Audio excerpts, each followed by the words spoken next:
Hello everybody, it is the Crafty Witch here, and I am here to show you how to make a zombie prosthetic.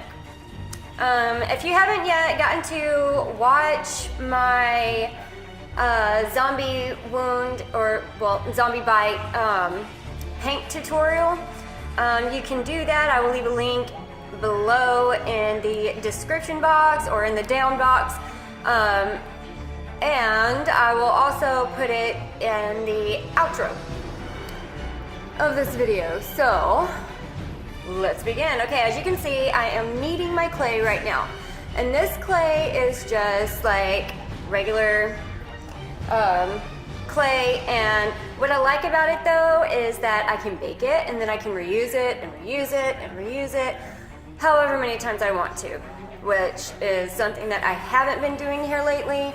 I've just been using it and creating all these different stuff with it, and then putting my latex over the top of it, and you know, just taking off the latex and then tossing it, but I don't want to do that this time. So I will be baking this. Now, let's see, I'm trying to place this where y'all can see it very well. Okay, so what I've done here is I went ahead and I took some clay, I flattened it out, and now what you want to do is you want to even out the sides, but you want to get it as thin as possible, especially on the sides, because once you go to put your prosthetic on whomever, yourself or somebody else, you want it to lay as flat as possible against the skin so that it blends well into the skin while you're doing your makeup. So here, I've got it pretty much flattened down all the way. And this is a technique that I learned from watching Ellie Max. If you haven't watched some of Ellie Max, how she creates her prosthetics, I highly suggest you go and watch her. But she is pretty awesome. She does her own prosthetics and everything. So, and she uses this kind of technique. So what I'm doing is inspired by Ellie Max. She is simply amazing. So now this, I really love using this one, this little sculpting tool, because it's got these like arches on it right here and right here, and those work absolutely perfect. And this one was just a cheap one that I got in a, I think it was like $6 pack from Hobby Lobby quite some time ago. As you can see, I have been using it a lot lately. I definitely need to clean it, but it'll still, it's okay, because it's still, you know, it's nothing but clay on here, so there's no nastiness or anything. But yeah, so let's see if I can get a better angle on this and show y'all. Why is this not focusing? But anywho, so yeah, I absolutely love this. It makes perfect teeth impressions, and that's what I love about it. So what I'm going to do is I'm going to go ahead and I'm going to start off by creating a circle here. Now all of this that you see in the center, you can remove like that. Just peel it out, and then you can reuse that later. So you want to, oh gosh, sorry about that. What you want to do is you want to just keep going ahead and removing this. So yeah. Now one bite wound that I've done before, I'll go ahead and insert the picture here. So that wound is one of the ones that we will go ahead and recreate today. So as you can see, what I've done is I just took out the middle piece, and now I'm going to go ahead and I'm going to go around, because if y'all are like me I like it to be as realistic as possible. So what I want to do is I want to make it look like it's a really open wound, kind of like gashed out by teeth marks. So now my husband, because he's in a wheelchair and he exercises his arms so much, obviously he has to because he's in a wheelchair. How else is he gonna get around? He has these really big muscular shoulders. So in order for it to not look all awkward and everything, I have to make my bite mark just a bit bigger than what I normally would. So now one of the other ones that I did though was too small. The one that I'm going to be showing you, or that I've already showed you in the picture, that one was really small because it was actually for my son, who is going to be a toxic zombie this upcoming weekend at the Haunted Trail during our Samhain festival as well, coming up Halloween weekend. So yeah, that one was initially created for him. So I ended up having to make a different one for my husband when that was much bigger. But yeah, so his should have been roughly around this size. Now what you want to do is you want to take your little tool, and like I said, I love using these, but you can use pretty much anything that you want to, as long as it can make like an indented impression in your clay. See, I barely tapped it and it makes this beautiful tooth-like impression. So extremely simple, and what you want to do is you want to just keep going around and going around like this. Okay, and you keep this up all the way around, and don't mind the little jagged pieces that come off of it, because you can always you can go ahead and just scrape that off with this. So and keep in mind while you're doing this, your wound hole is going to get much bigger. See, I got mine too thick right here, but you can always thin it out by doing what I'm doing right now, by like just scraping the tip of it, because this part was a little, this part was a little too thick, and I don't want it that thick. Like I said, you want it a little bit thin, but where the teeth marks and everything go, you want it a little bit thicker, because when you take off your latex, it's going to have this wonderful, beautiful impression. So yeah, if you have this right here, it's, you know, way too much clay for my liking. So I'm going to just go ahead and scrape a little bit more of that off. A little bit of a lot, I guess. So the beauty about zombie wounds though is you can't really go wrong with making a zombie wound. You just start creating, and then when you put it on, it is the prosthetic that makes it, but it's also the paint job that you use.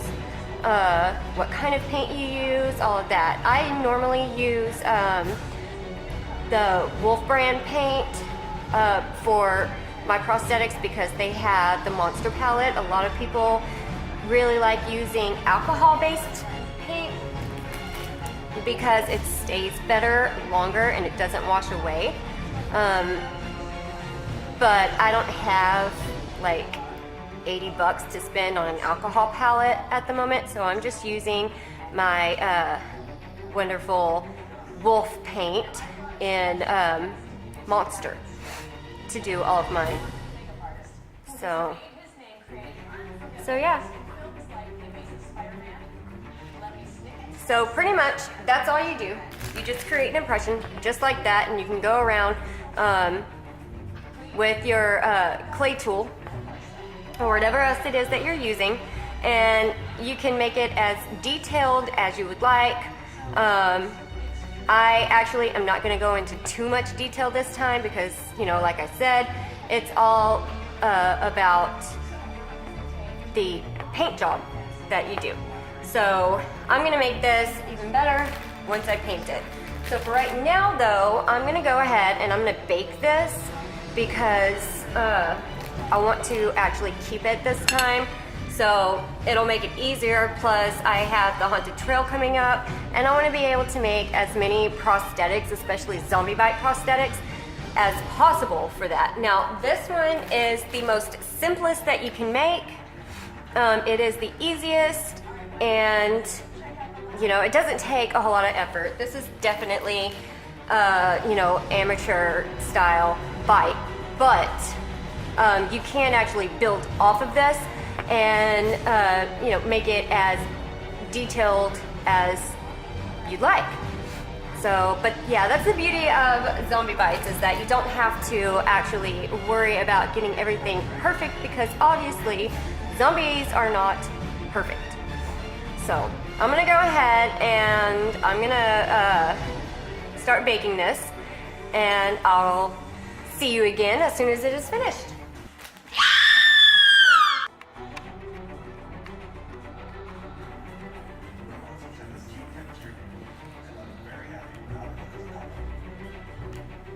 Okay, so this is what it looks like after it's been baked. It comes out of the oven, all that kind of good stuff. So now what you're gonna wanna do is take some liquid latex. This is the kind that I have. Sorry, that was so close. But this is the kind that I have. I got this from my old job workplace, Freaky Finds. But I'm pretty sure you can get this at, you know, any like Halloween store, supply shop, or you know, something. So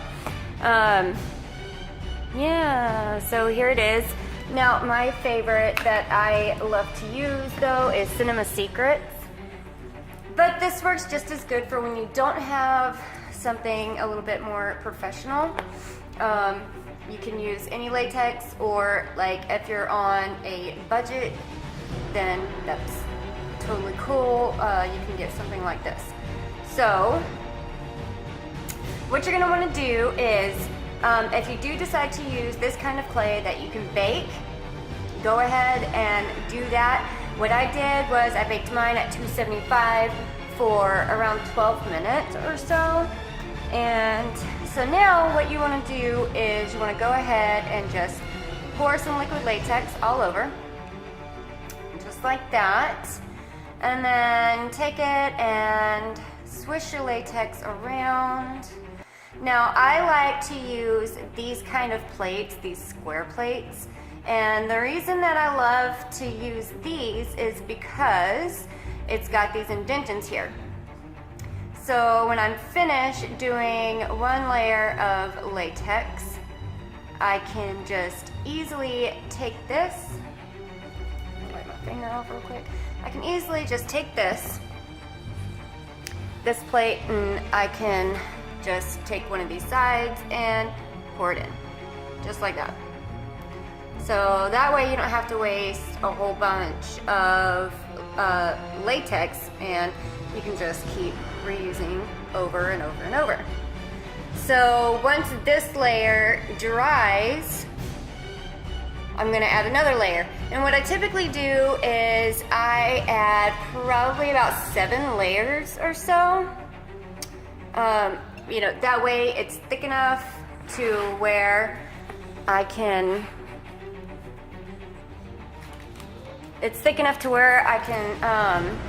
go ahead and peel it off, you know, and so that it doesn't break. Because if you have it too thin, when you go to pull it off, it's more liable to break. Even though latex is extremely strong, it, you know, you still have to add quite a few layers to it if you want to get a really nice prosthetic. So yeah, that's pretty much how it's done. And now what I'm gonna do is I'm gonna go ahead, I'm gonna let this dry, and then I'm gonna keep adding my layers. Like I said, I'm probably gonna do about 7 layers or so, just to go ahead and inform y'all that it's actually easier if you go ahead and you use a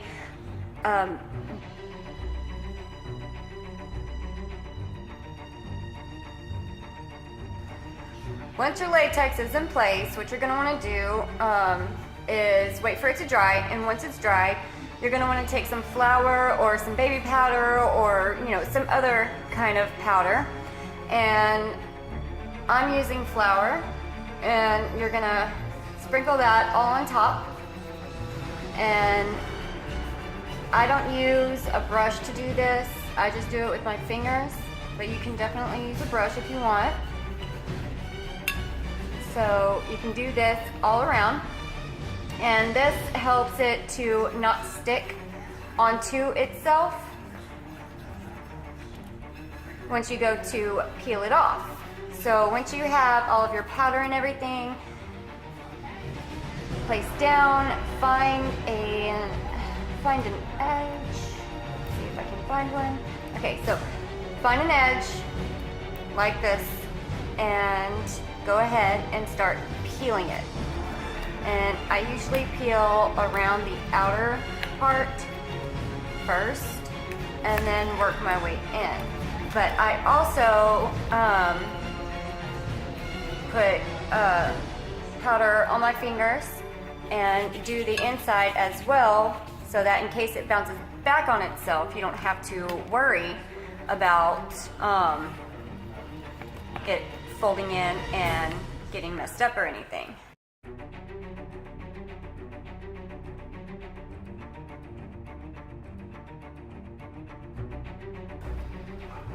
And once that's done, oh wait, I need that back. So once that's done, it's gonna come out looking like this.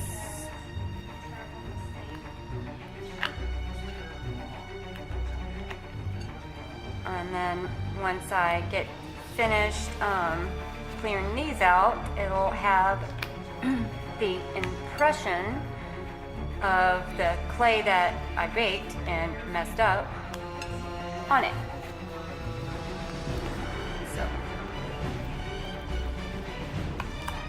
So yeah, this is what failed looks like, because that was my bad. But it's not like a full-on fail, because it's still gonna work, but it is a bit of a fail. This did not happen to me the last time I did this. It came off just fine the last time.